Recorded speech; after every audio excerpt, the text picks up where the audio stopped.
All right, I would like to introduce everybody to Fresh Grounds. He is I guess the appropriate term is trail angel, I guess. Trail angel. Fresh Grounds, will you tell us a little bit about your ministry and what you do? Sure. Just give us a brief rundown of it and tell everybody what you do pretty much on a day-to-day and how long you've done it for. So this van, I know you see a van, but I started out in a Toyota Camry 10 years ago. I mainly feed hikers on the Appalachian Trail. I cook southern style meals. So I still have soda and coffee and stuff like that, but mainly southerns. Like last night I cooked chicken noodle soup, grilled cheese, and french fries. But I live in the van. I have a bed in the back, but I have a full kitchen set up. I set up a table and another table, and hikers come in, doesn't cost them a dime, and I feed them all they can eat. Fresh Grounds, what led you to start this ministry? Well, 10 years ago, I kept getting woke up with two words in my heart: feed hikers, feed hikers, feed hikers. So from that, I talked to a friend of mine, and she encouraged me to just go do it. So I went down to Georgia. I set up at a picnic table at Woody Gap, and had a stove and two pots, and made soup and coffee, well, water for coffee. And that was the start of it, yeah. Me and you earlier were talking about servitude. Yeah, Can you yeah. give a little bit of insight into servitude and what it means to be a servant? Yeah, I think for me it's a calling. So I encourage people, it's okay to go do acts of kindness and help others. I mean, that's everyday life, right? To see a need, meet a need kind of thing. But my ministry is totally dedicated to helping hikers, or, like I set up today at your campground and fed people here. So I do set up at different places and feed other than hikers. But every day I wake up and I have in my mind, where am I going to go? Who am I going to feed? And what am I going to cook? So it's always, what can I do for others? I carry batteries, I carry water, I accept their trash. Sometimes I have chairs they can sit down in. We talk, we laugh, we trade stories. It's a rest stop in a way. Sure. So it's not just food, it's like a complete rest stop. I know Joe and Carolyn's told me that a lot of times that you'll be able to speak to people a lot of times that you normally wouldn't get to speak to, as far as for Christ and stuff like that while you're on the trail. As a believer, I'm a follower of Jesus. So as a believer, I'm not called to be a preacher or teacher, but what I am called to do was, first thing was feed hikers. The second thing I think God put in my heart was to love them all. So feed them and love them is the motto. So when they come in, I set the table up, and there's no hidden agenda with me. So when they come in, my job is to feed them. That's the main thing. Make sure that they need batteries. I have a charge station on the other side of the van where they can charge I have solar put in here. And so my goal is to see what their needs are first. And then if the opportunity comes up and anybody asks me, I will give them my testimony. I used to be an atheist, and I used to be a crack cocaine addict. So by the grace of God, 12 and a half years clean, something like that, maybe 14, I can't remember.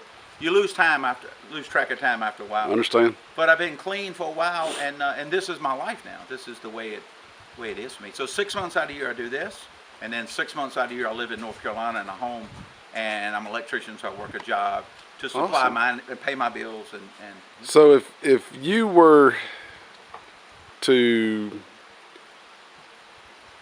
encourage somebody to be a servant, what is, in less than, I guess you would say, 4 words, what would you tell them? Do what's in front of you. Day, do what's in front of you. Where's Mom? So, Day what? all right. I appreciate it, Fresh Grounds. Yep. And I've got to say that Jesus was the ultimate servant. He was the example. And I thank you for... he was a hiker. He was.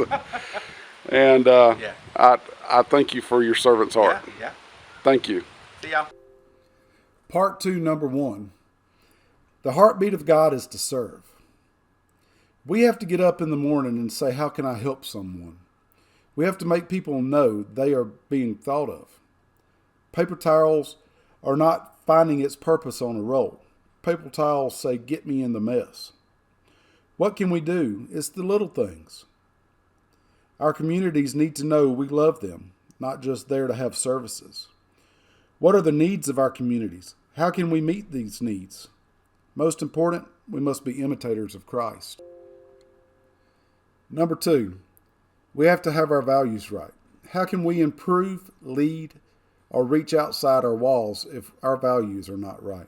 As pastors or leaders of our congregations, we have to have our focus on God. We have to go deeper.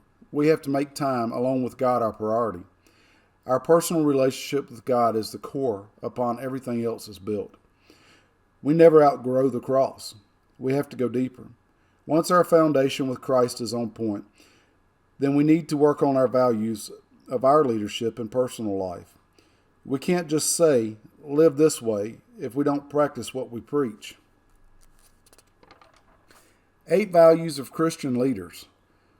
1, intercessory with God. Again, study time and relationship. We have to know our Father. 2, passion for the harvest. We have to have a passion for the lost. 3, visionary leadership. We have to have a vision of where God is moving us to. 4, cultural relevant evangelism. We have to know who we are ministering to. We have to make it relevant to our congregations. 5, multiplication of leaders. We have to train to send. We have to train leaders who will share the load of ministry and then let them use their gifts for God. 6, faithful stewardship.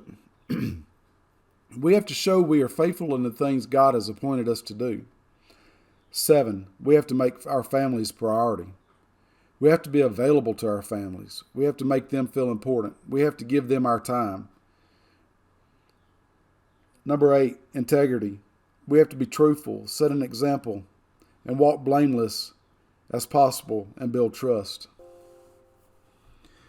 Number 3, we have to be outward focused, not inward focused. The older the congregation is, the more inward focused it becomes. Us as leaders, we have to turn the focus of our congregations away from themselves and back to the original mission, the mission Christ established for the church, the mission of making disciples. We have to get outside our walls. We have to connect with our communities through outreaches, meeting needs, personal evangelism. We have to go out and fulfill the Great Commission and train everyone you meet.